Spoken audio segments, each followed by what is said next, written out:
Hello, pipeline folks. Welcome to our second event of 2026. I'm Franz Andanella Benjamin, founder of the Pipeline Conference. I just want to do a few housekeeping things. Super excited to tell you that we had our first event, which was a roundtable in person at GDC. It was very successful, and we are definitely planning on doing it again next year. I want to let you know that this topic, and we have a series of events that are going through May. The first one is today, Experiential Pipelines, an intro to technical direction for special venues that you guys are currently in. Our next event will be April 16th, and the tickets are already available on Eventbrite. It is on location-based experiences, the Plural Pipeline Challenge. And I'll be posting the Eventbrite link in the chat later. We have another one after that called R&D Strategies for Special Venues Production with Jonathan Gagnon, head of R&D at Pitch Black. And the Future of Experiential Services, which will be later in May with Phil Galler, a CTO and founder of Seismic, Lux, and NEP, and Lionel Obayan, founder and chief executive officer for Journey. In addition, we're also planning our pipeline BOFs, our whole day of pipeline BOFs, if we can get it from SIGGRAPH for SIGGRAPH 2026, which is in July. We don't have a date for that yet. BOFs are not open. And we are definitely going to try to get a bigger room than last year. And super excited because we are planning an in-person pipeline conference for September in Vancouver, BC, Canada. And the call for volunteers for that will be going out this week. So keep your eye out on LinkedIn. Follow us on the Digital Production Pipeline Association page or the Pipeline Conference page to see that call for volunteers. And with that, that's all my housekeeping things. I'd like to hand this over to Eric Shamlin, our executive host. It's from firebringer.ai. And Eric, I'm handing it over to you. Turn on my camera here. Thank you, Fran. I'm very, very excited to be here. This has been my second time working with the Pipeline Conference, and it's been a real highlight. I often get asked to moderate or host, and the quality of speakers that the Pipeline Conference attracts is very unique. So I want to welcome everyone to the Pipeline Conference. Today, we're going to kick off part one of the Experiential Pipeline series, focused on one of the most rapidly evolving frontiers in the industry, and that's special venues. We all know the Sphere to other immersive environments, real-time experiential spaces. The Sphere is where visual effects, hardware, storytelling, and physical space all collide, all in increasingly complex ways. And we're incredibly lucky to have someone who's right in the center of it all. I think there's very few people with a resume quite like Will's. So with a brief introduction to Will is a CG supervisor at ILM with a background spanning games, animation, visual effects, and virtual production. While much of his career has focused on traditional screens as a pipeline technical director for film, including Deadpool, Star Trek Beyond, Ready Player One, and The Mandalorian. Already you can tell the resume is impeccable. Recently, he's contributed to multiple special venues as both technical director and CG supervisor. These projects span across theme parks, concerts, including Guardians of the Galaxy Cosmic Rewind, and the incredible Galactic Star Cruiser, and Sphere shows for U2 and Dead & Company. In other words, he's been building the future while the rest of us are still trying to define it. Will, I'm incredibly honored to present to you today, so please take it away. Okay. Hello, everyone. Thank you for your interest in my talk today, and thank you, Eric, for the kind introduction. Thank you to the Pipeline Conference for having me today. I'll share my screen here, get started.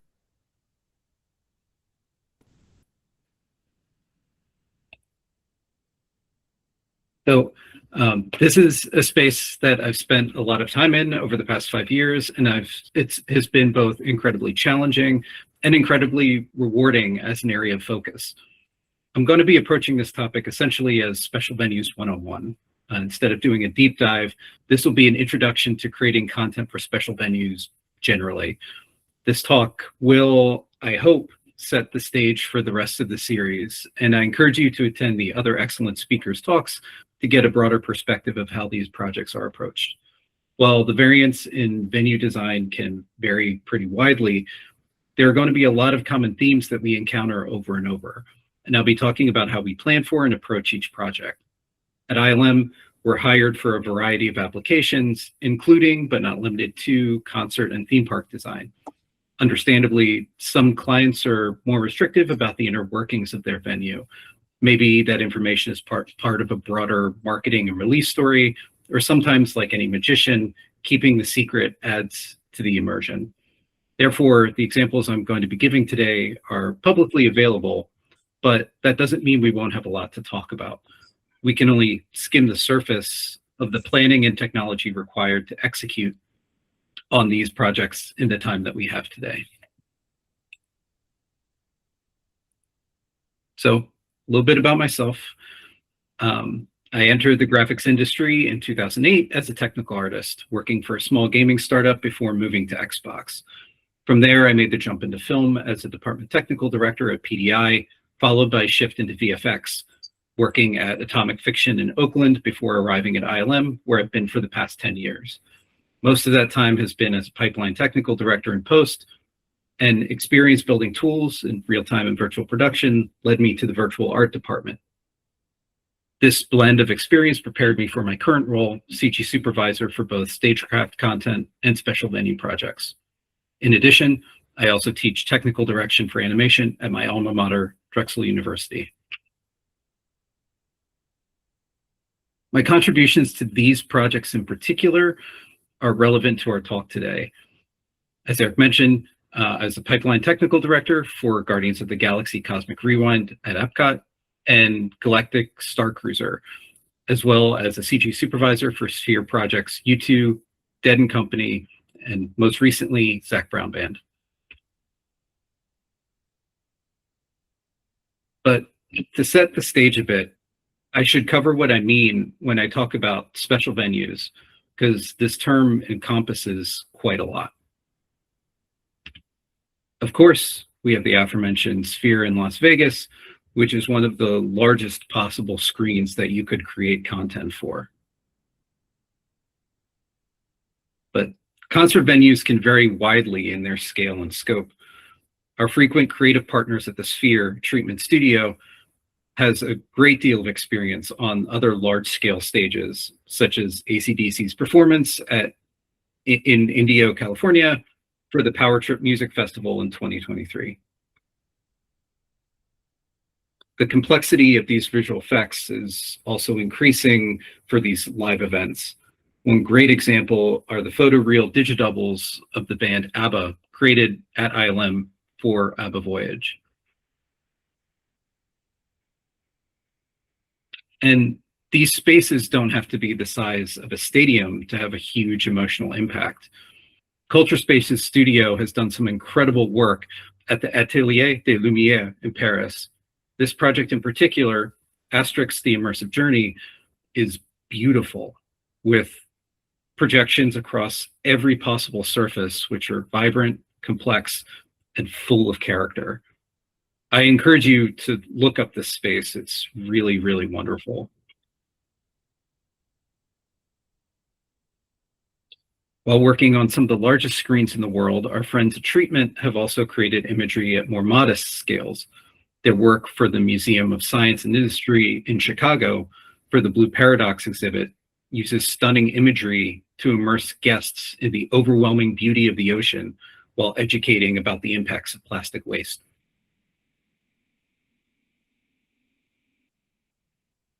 The ubiquity and flexibility of modern multimedia technology has expanded the possibilities and complexity of experiential art spaces, such as Otherworld in my hometown of Philadelphia, or the multi-city collective Meow Wolf.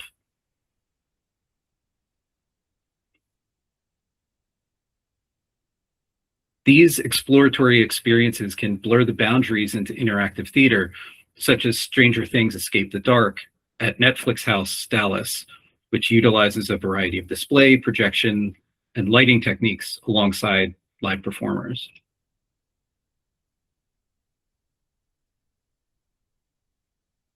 This type of content is a prominent component of theme park rides, but not only after you get buckled in. There's a great deal of work that goes into the queue experience, immersing guests in the world they are about to enter while they wait.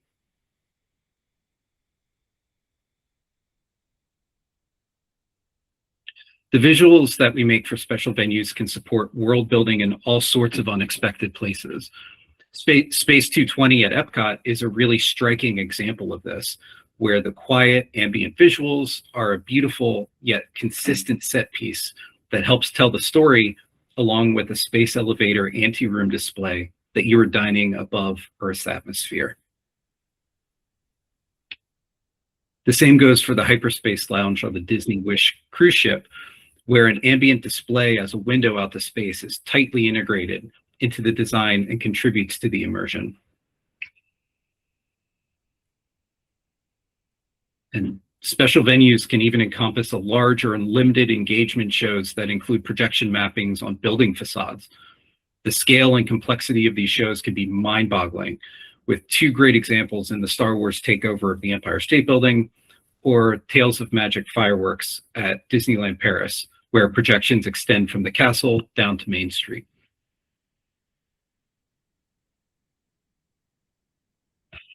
And these special venue interactions can even be momentary as you're walking down the street.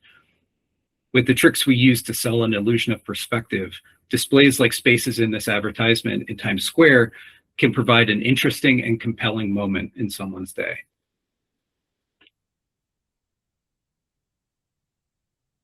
One of the reasons that I love working in VFX and film in general is that as a profession, it's the technical areas of expertise and tangential specializations developing, and as a tangential specialization, developing content for special venues is no different.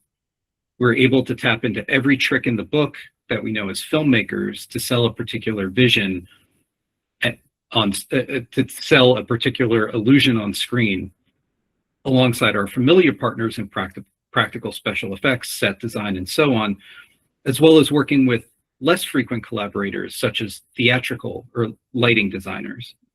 Much of what we learned developing our virtual production tools here is applicable, and we need to work closely with hardware vendors, understanding the capabilities and limitations of compute and displays. Depending on the space, your work could overlap into any of these fields or more.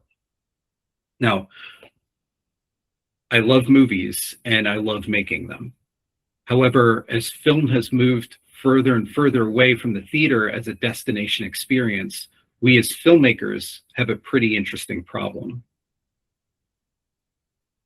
We're able to craft our visuals around an ideal viewing experience: state-of-the-art projection, the largest screens, the widest color gamuts. But the reality of that viewing experience is that the modern audience, the reality of the viewing experience for the modern audience can vary pretty widely. What makes these spaces special, and why I jump at the opportunity to work on them, is that we as creative teams have a unique amount of control over how the audience perceives the experience.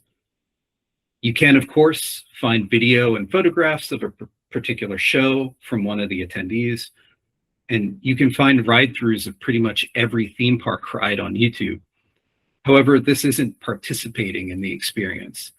It doesn't come close to capturing the scope, the scale, or exhilaration that's specifically crafted by the crew. Any grandiosity of scale, any sense of speed or acceleration on a ride, any sound design specifically engineered for the space, these tricks and more culminate in our experience of immersion, and that can only be experienced truly in one particular place. And I find that sense of place really important.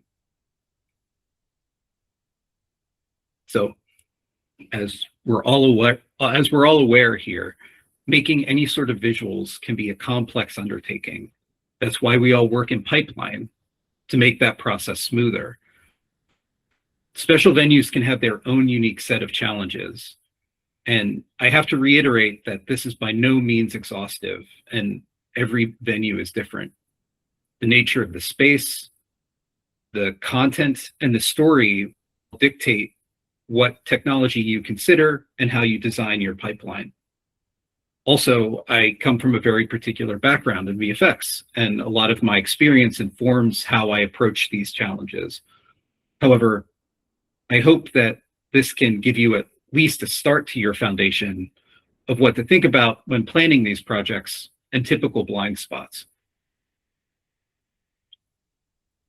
I'll speak a bit in terms of the sphere, because that has been where a lot of my experience has been recently, and is a pretty concrete example that people are aware of. But as a venue, it's actually a pretty ideal example of the challenges that you may encounter elsewhere. And again, every venue is unique and will have its own set of challenges, some of which are a subset of what I'm talking about today, and some are completely new.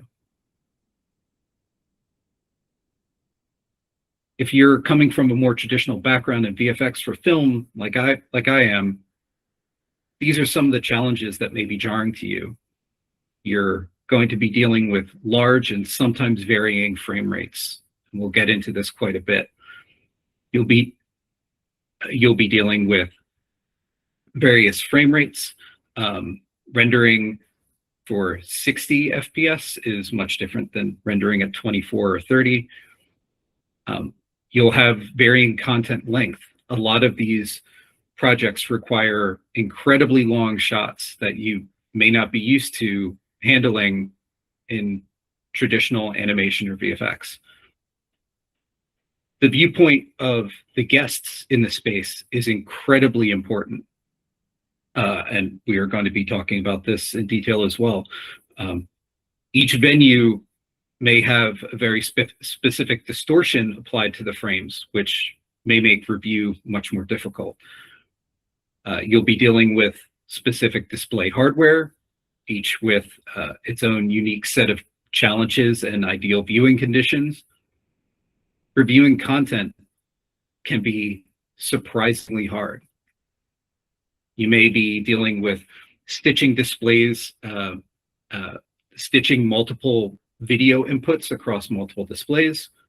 How do you review that effectively? Dealing with playback, it is very, very, very difficult to review content at something like 60 FPS greater than 8K. That is an incredible challenge to QC work effectively. And with a lot of these projects, you'll be dealing with a lot of input signals, such as DMX show programming, guest interaction, or ride timing. As an example, I highly recommend the write-ups about the Sphere and Sphere Studios Big Sky camera for American cinematographer and VFX voice.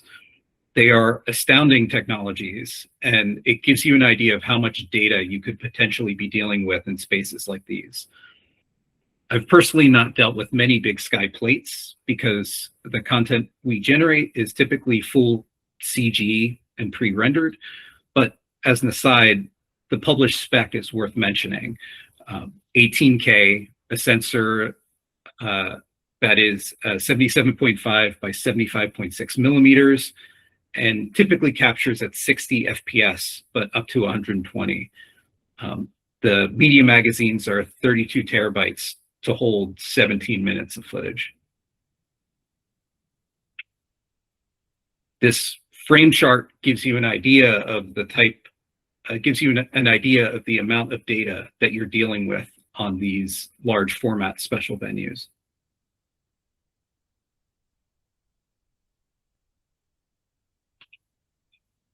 And your target display, of course, may not be flat. This is a generic example and doesn't accurately represent the Vegas Sphere's specific projection format. But as an example, it demonstrates the challenges for reviewing content for any curved or non-standard surface. While this would be the required distortion for a venue like a planetarium, this is not how we perceive final pixels if we were in the audience. And viewing this format directly can be confusing and difficult to review creatively.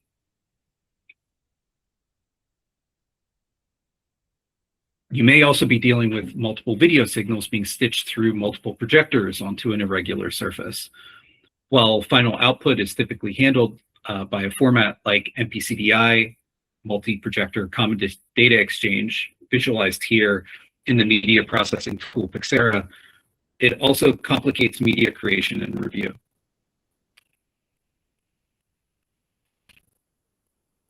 These challenges can even be organizational. Assumptions based on organization can lead to complication. If you're developing content to standard screens, your pipeline may be centered around one or a handful of different resolutions. Maybe you're typically delivering something like HD, some shots maybe UHD, and maybe you have some non-standard large formats for marketing stills. However, these non-standard formats are the exception. Depending on the venue, you could have a wildly different format per screen. We typically organize these per sequence, and if this is the case for your special venue, your pipeline needs to support this seamlessly. Artists shouldn't have to think about choosing what specific format they're working in for a particular shot. So how do we wrangle all of this? This is what we came for, right? Pipeline. If you're coming from a more traditional VFX or animation pipeline, you may be more used to something like this. This is, of course, an overly simplified diagram and excludes a lot of the complexities in real-world production. But in general, and for the sake of argument, data flows through these departments to final frames. Sometimes you may have a temp screening, but the theater that the temp screening is happening in really isn't your concern. If everyone is working on generally well-calibrated monitors, you'll have a pretty good idea of what your audience will see. Everyone at the end of the day is looking at 2D frames. However, just as virtual production flipped traditional post pipelines where higher fidelity assets and lighting needed to be ready before the shoot started, special venues impose their own unique constraints. Your content is being built not just for any theater, but for a specific theater. And the physical specifications of that theater can have an enormous impact on how your content is viewed. So it's critical that content needs to be reviewed in the context of the venue as much as possible. However, as an added complication, sometimes that venue may not be even constructed by the time you start. Honestly, if you work in virtual production, you'll find a great deal of overlap here. A volume is essentially a special venue with large format, long plate shots, various input signals, all that have to be calibrated to a specific piece of hardware. And any project requires planning, and special venues are no different. In our case, we start with our existing experience developing content for post. There are many overlaps here, such as color spaces, resolutions, set design. However, we also need to broaden our scope. Even when it comes to something like delivery formats, based on your media server that you're delivering to, you may need to encode to a format outside of your typical pipeline expectations. You don't want to take anything for granted. So for a generic example, let's say we have a couple displays in space. Of course, we want to understand the ideal eye height and viewing angle for our guests, but that's not enough. How fast are they moving? Are they sitting still, wandering leisurely, or whizzing by on a roller coaster? You want to ensure that the guests are able to view the content as intended. And there's a lot of details here that you don't want to miss. Remember, the person in the first car of a fast moving coaster will not be seeing the content, will be seeing the content at a different point than the person in the last car of the coaster. And a critical point here is that while we can make CG cameras do the impossible in VFX generally, the venue can significantly constrain what camera moves are available to us. The last thing you want is for your guests to be motion sick. This requires a great deal of time, experimentation, and is very specific to the venue that you're working in.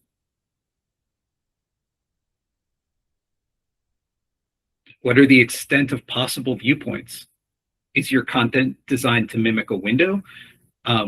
If so, at what points does the illusion break down? What are the physical viewing angle limits for a particular display? At what angle do you start to see moire interference? The list goes on.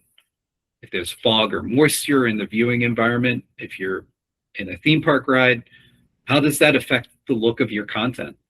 Is there ambient or indirect light that breaks the illusion? All of these need to be taken into account and balanced in order to create an effective and enjoyable experience for the guests. Specifically, the perspective for your camera is incredibly important. To sell an illusion of perspective or depth, your camera will typically need to be offset to the guest's perspective.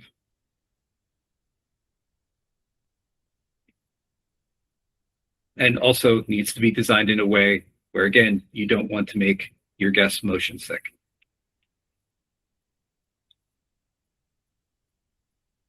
All this to say, it's imperative to view your work in context. And by this, I mean as close to the final viewing conditions of the venue as possible. I noted that this is sometimes complicated. A venue may be under construction, may be in use for another project, or maybe physically far away. So how do we mitigate that? Unless we're sitting in a physical space, all of our tools are a compromise. Don Carson, a former senior show designer at Imagineering, has published a lot of great examples about how he uses VR as part of his design process. Again, if you're coming from virtual production, a lot of this may seem familiar to you when you're doing virtual scouting. I encourage you to take a look at his work that he has put online with some great examples for dark ride design. This quote in particular sticks with me quite a bit. It has been my observation that one of the greatest gifts of VR is that the moment you enter your model, you can immediately confirm what isn't working. This is valuable insight that traditionally doesn't happen until years into a design when the project is under construction, which is a time when changes are either very expensive or impossible. So VR is an excellent proxy here. However, not everyone has a headset, and there can be a lot of friction. Additional hardware requirements, distributing the engine if there is one, limitations on audience size. We frequently take advantage of new templates to generate what we call guest views that are baked QuickTime renders of the content projected from various viewpoints in the set.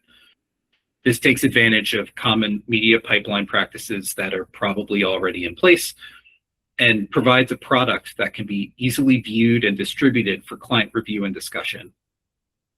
These templates can also be used to simultaneously generate delivery formats with specific slicing or encoding as required by the venue, as well as proxy media for display and engine, and so on.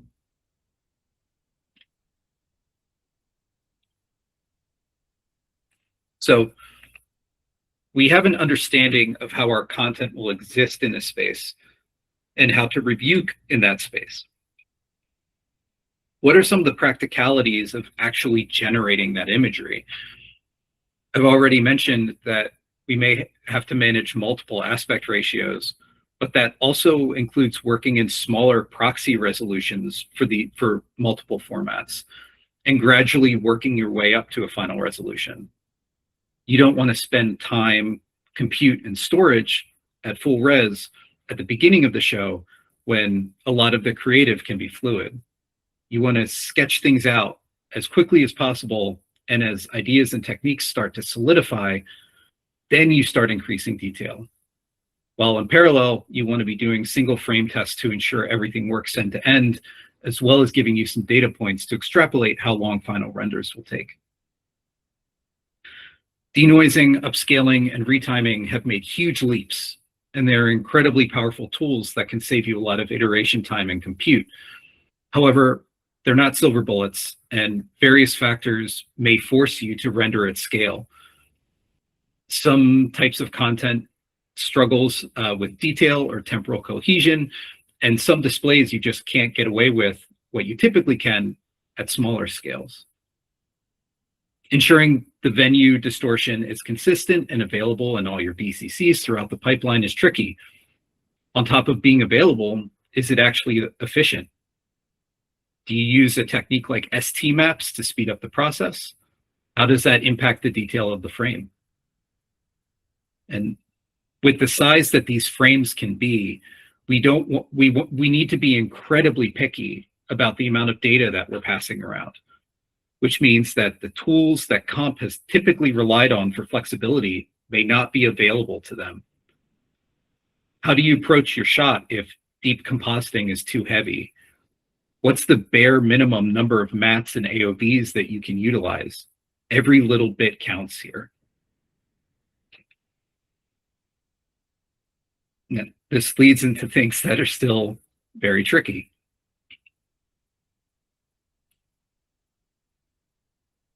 Again, taking the sphere as an example with some napkin math here. If you're rendering content for a 3-minute song at 30 FPS, avoiding lossy encoding, you can quickly see how disk requirements scale really quickly. And of course, the sphere is a pretty extreme example, but a lot of special venues have demanding resolution requirements. This can put stress on almost every aspect of your pipeline.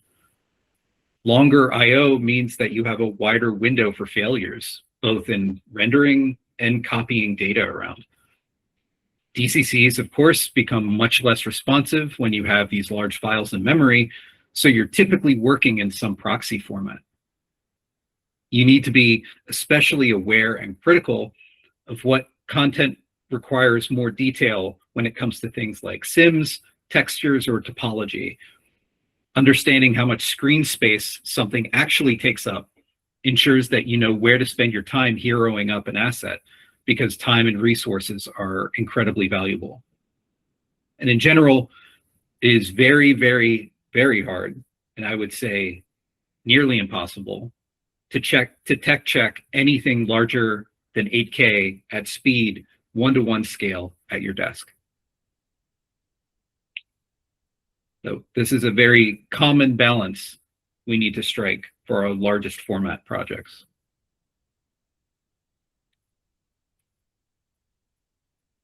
Now, as technology, of course, continues to evolve, there's a lot of really interesting and exciting developments that have been valuable to keep on top of. Reality Kit and the Apple Vision Pro are incredibly promising in terms of increased fidelity headset reviews, both in terms of viewing media and context, as well as providing lower friction onboarding for clients.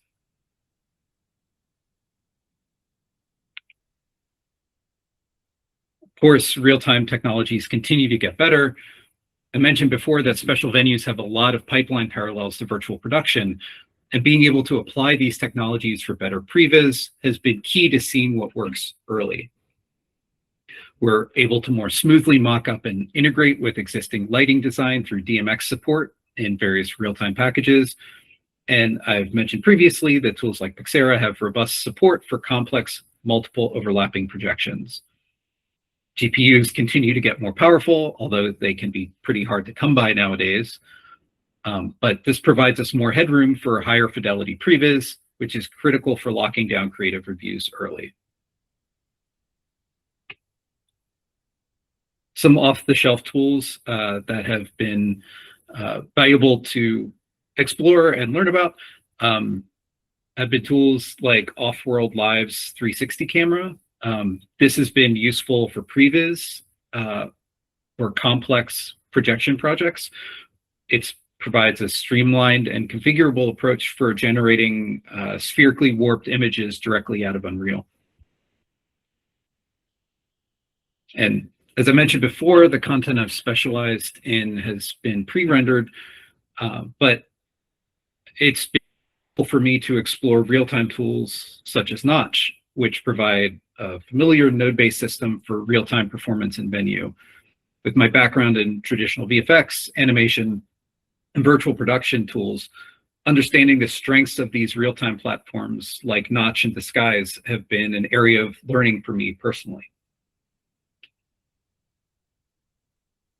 And displays continue to get better and unlock exciting new possibilities for storytelling.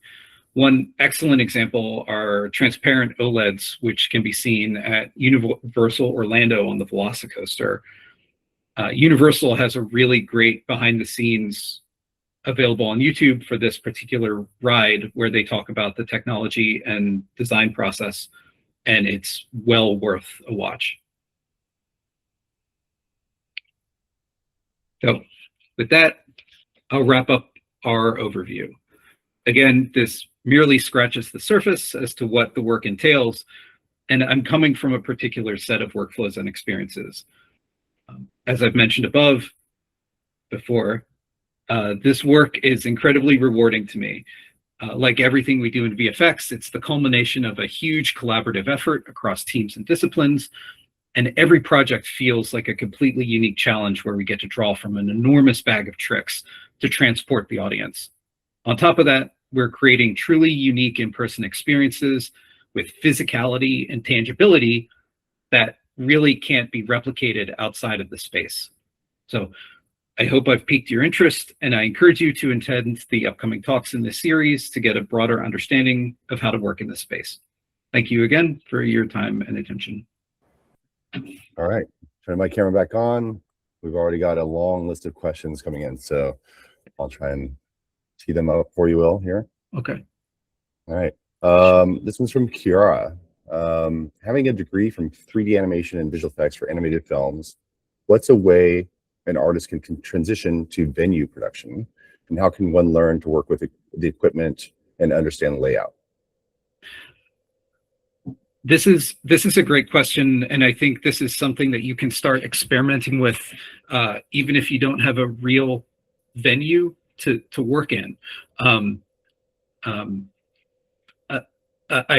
am going to refer back again to Carson's examples experimenting with VR for dark ride design. I think it's an interesting exercise to even come up with like a fictional ride, right? Or a fictional venue that you can model in your 3D package of choice. And then you can start playing around with how content fits in that space. So you can design a layout and you can design your camera. These spaces are incredibly specific, but I think when you're learning, having an understanding of not only how the camera moves through the space, but also how to generate and render content for it is something that you can start with the skills you already have. Great. I think this next one, let's see. Do you have one pipeline to rule them all, or do you find with a variety of projects, special venues, you sometimes need to create special snowflake pipelines? And I'm actually going to use this as a quick plug for an upcoming session. So Will's done part 1 of a 4-part series. Part 2 is specifically about plural pipelines or one pipeline to rule them all sort of conversation. That's on April 16th, so please tune in for that. But I'll let Will also take a stab at the answer as well. Yeah. in my experience, it's kind of the latter, but a little bit of both. So like with any big studio, we have our mainline, which is tools that are available to the entire studio, and a lot of tools are based off of that. However, you quickly find that you start branching off tools or building specific tools in order to manage the particular needs or requirements for a venue. So I think it's more of the latter, depending on where you go and where you work. It'll be some balance of the two. There are some studios that completely specialize in this sort of venue work. I haven't worked at one of those studios, but I would expect their pipelines to be more specifically engineered to venues generally, versus a larger VFX shop where you're taking what you have available for film and animation and either repurposing or adjusting or modifying or branching to work for the venue. I think that generally, though, the requirements for a venue in a lot of ways require you to make custom tools.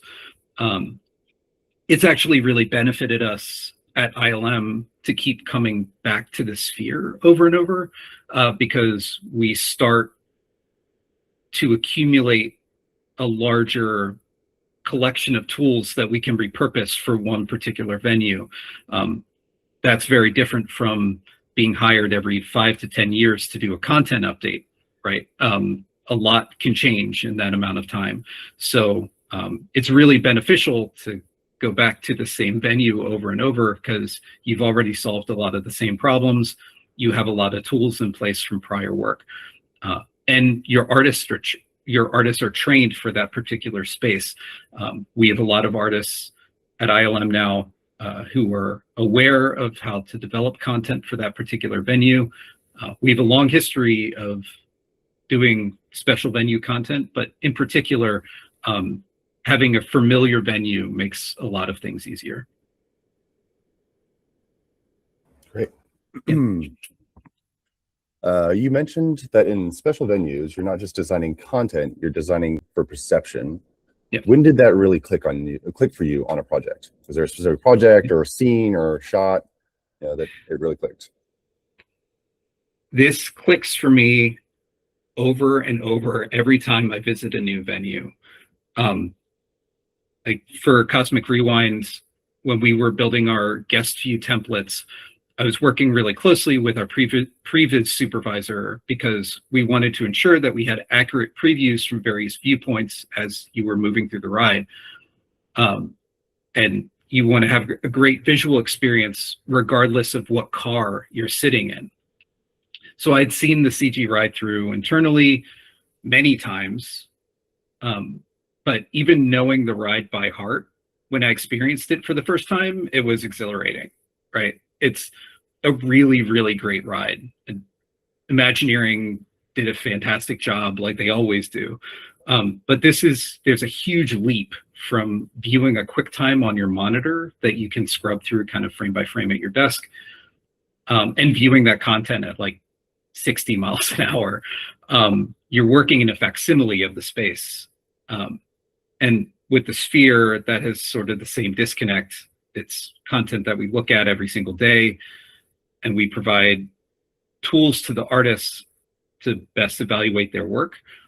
And while VR is a good approximation, there's nothing like seeing that screen in person for the first time. It's pretty overwhelming, and for something your team has worked really hard on to get right as part of a live performance, hundreds of feet tall. I don't care how many times you've seen it on a monitor. I can't describe that feeling. All right. This one's from Seth Gibson. On the question of custom tools and pipelines, do you find that you're writing tools within specific contexts, e.g. Maya, or are you writing more completely standalone tools? And what languages and frameworks do you use most?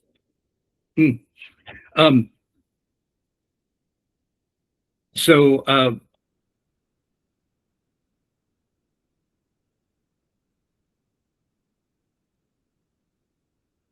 a lot of that's kind of where I sort of have my area of expertise. For a lot of the tools, you want to be able to provide a reasonable representation of the venue across all of your departments. It's so tricky for artists coming from rendering 2D standard frame content, that you need to be able to provide a way for them to view that easily.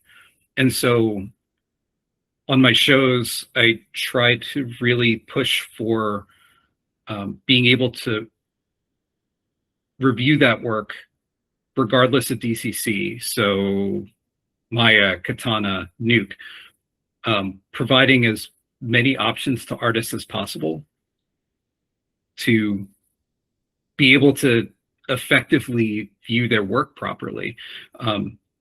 So I think the answer to the question, that we do have some standalone tools, but you also want to provide enough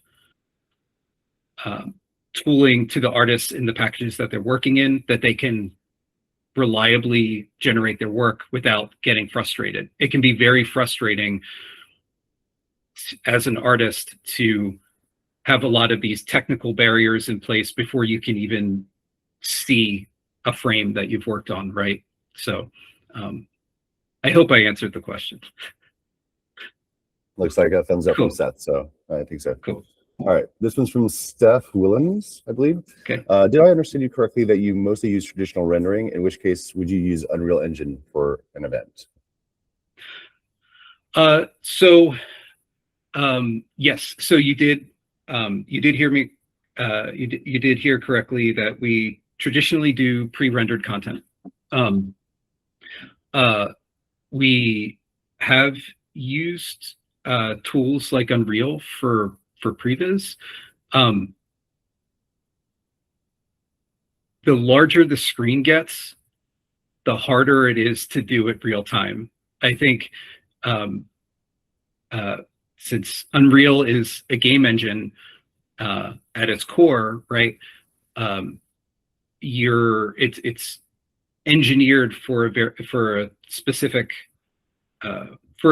task, right? You're rendering images for a standard computer monitor really quickly, and you can scale that, but at the cost of compute or time.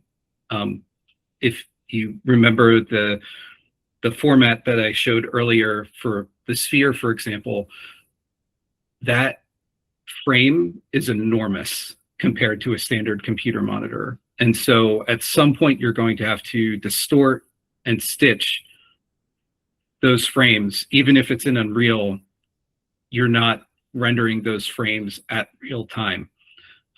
Tools like Notch allow you to do real-time effects in various venues, but for a lot of those systems, they have a massive amount of compute power behind those screens to break up a screen into various regions in order to display anywhere near real time. Again, it's very similar to virtual production, working with a large LED display. So, but yes, all of our experience tends to be pre-rendered content, working with your typical renderers like RenderMan or V-Ray. Yeah. Okay. This is from Justin Unger. Have you ever had to deliver a visualization system for a venue where real-time reduced order physics were necessary to interact with real-time input from those immersed in the experience? I'm not sure if I read that correctly. I think I understand the question. We're dealing with a lot of input signals we're dealing with a lot of various input signals, like I mentioned before, based on the venue, right? Like you could have, if it's in a ride and your guests could be interfacing with the ride and impacting visuals, you could be dealing with, trying to seamlessly marry real lighting rigs and virtual lighting rigs together to feel like a seamless theater space. If I wouldn't say I have much experience there. There are certainly venues that run on real-time systems that take user input, much like you're playing a game. You run into a lot of really, in my limited experience there, you run into a lot of really interesting problems. Like you want to be able to, how do you reliably test and automate user input, right? It almost becomes like an exercise in game QA, right? But yeah, there is a lot there that's a little bit out of my area of supervisor expertise. So, but I think there is a lot there. All right.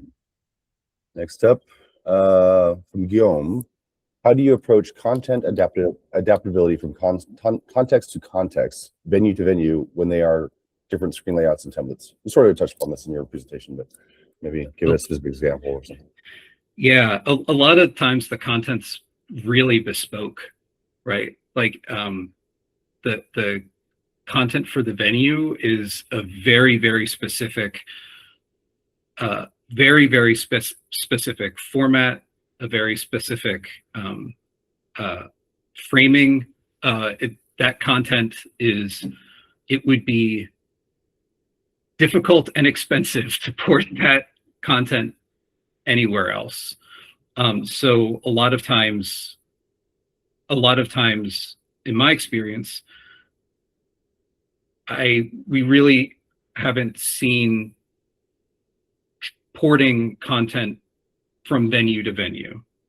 I think the caveat there is if we're doing a ride update where we're doing a content to existing hardware years later, I think that may be a better entry to your question, because you have some previously existing content that was rendered on a pipeline where a lot of the tools have changed, right? And you have to sort of update your content for the venue based on tools that may not initially be available. There's some really, really tricky problems there. But yeah, I think in general, more of the challenge, if I understand your question correctly, is updating content for special venues that have been around for a while versus taking content for a venue that tends to be bespoke and moving it to another venue. In my experience, that's less common. Okay. Let's see. From Lewis, sorry. Big ATD, how did you transition to CG supervisor? If you were a TD, what other roles can you transition to, either inside VFX or other industries? Ooh. For the CG supervisor side, there's a lot of learning. I had some really great mentors at ILM. I still have a lot of really great mentors at ILM.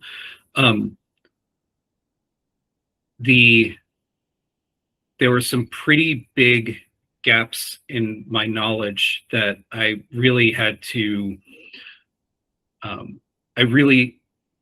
learn quickly. Like as an ATD, and moving into a department TD or general pipe TD role, one of the things that I love about the job is how you're constantly learning. Like, you won't know everything. And moving to CG Supervisor required me to learn a lot really quickly, and in some specializations that required a lot of study. Color science was one example where I had a very cursory knowledge of it, but you really have to know it in order to make decisions for your show. There's a lot of not only generally understanding how the artists work in each of your departments, how those interactions happen, soft skills like communication, being able to effectively communicate with production,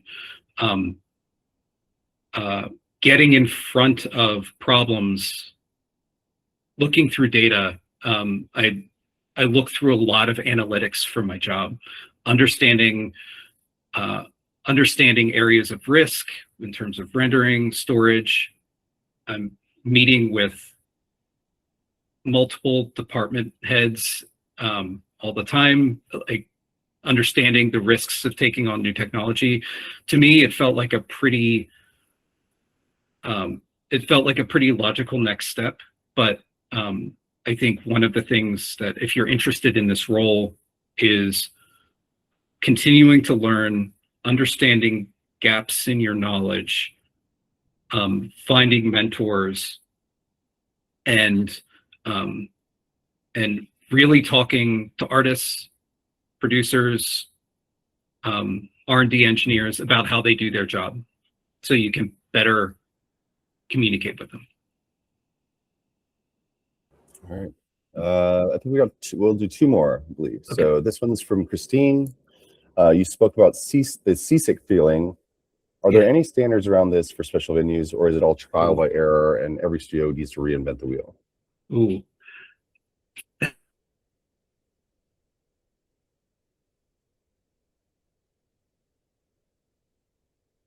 That, and I would love to actually have some real numbers and data. In the 5 years about that I've been doing the special venue work, a lot of it has been via sort of testing and experimentation. And again, every venue is pretty different. One example in particular, the work we did for Dead & Company at the Sphere, there's a very specific camera animation that we did. We were tasked with doing 2 10-minute oneers to bookend the show. So at the start of the show, we begin at street level at the iconic 710 Ashbury Street and slowly move up into space in a single unbroken take. And then at the end of the show, we return from space back down to San Francisco, this time in the 1960s. And the camera, while starting front facing, kind of like starts to tilt down as you go to space. This shot was incredibly tricky and required a lot of iteration, and it was so critical to get right because you don't want to make 17 or 18,000 people sick all at once. VR definitely helps here. I think there's the size of this, there's a lot of inputs, right? There's the size of the screen. Are your guests actually moving through space on top of looking at visuals? A lot of this, I think, is very, very specific to the venue. I'm sure if there isn't already a research paper on this, there's some interesting areas of research for measuring visuals in special venues and how that relates to like motion sickness or perception. So a lot of testing. All right, there's a thumbs up from Christine. So it looks like you answered that one as successfully as well. All right, one last question and then we'll close it out. Cool. For artists or TDs watching this who want to move into this space, what skill set or mindset shift matters most?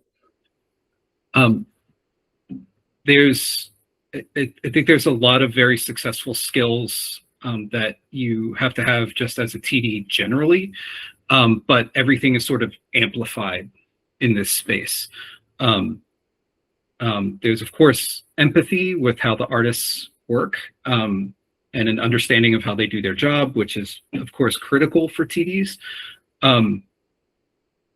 But this is magnified because you have members of your crew who are coming onto the project and have no experience for a special venue. It can be incredibly frustrating to have them overcome multiple technical challenges before they even start seeing their work. So on top of that, TDs are typically really good problem solvers. You really need to think broadly and creatively about these spaces. And while you're informed by prior work,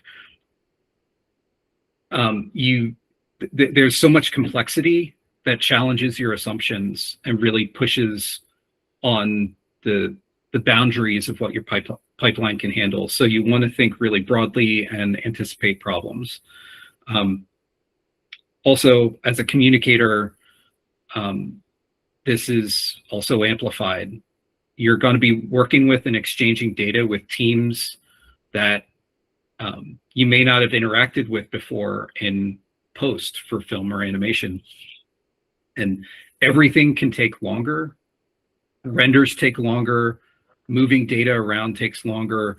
So you need to be able to effectively communicate with your production to schedule time, track work, because you have much less room for error, especially as you get closer to delivery. So, yeah. Okay, I think we're going to end it there. Will, thank you. This was an incredible look into a space that's only getting more and more important. I think a larger part of our content diet will be an immersive and large venues, special venues. So this is really fun. And then to the audience, as someone who's spent a lot of time in the intersection of emerging tech and storytelling, it's exciting and honestly a bit humbling to see how the space is evolving. My name is Eric Shamlin. I'm founder of a company called Firebringer Media. I sit on the board of governors for the Emmys, where I chair their AI task force and had the pleasure of hosting their AI summit this year. So I'm right in the middle of these conversations with studios and artists trying to figure out how we modernize our workforce in a very rapidly evolving landscape. But someone who is, as someone who is committed to modernizing our workforce, it's a real pleasure to host this conversation. I think Will's right at the forefront. This is where everybody needs to be focusing, I think, over the next few years. A big thank you to Dennis, Fran, and Chris for organizing and hosting such an incredible event. Will's presentation was just part one of a 4-part series, laying the foundation of a much, much bigger conversation. The next session is on April 16th. That will be the discussion we hinted to earlier in the conversation, plural pipelines for location-based experiences with the team from Moment Factory. And then there are 2 other sessions, not yet confirmed for dates. I believe both are happening in May at this point. The first one is R&D strategies for special venues production. That's with the Pitch Black team.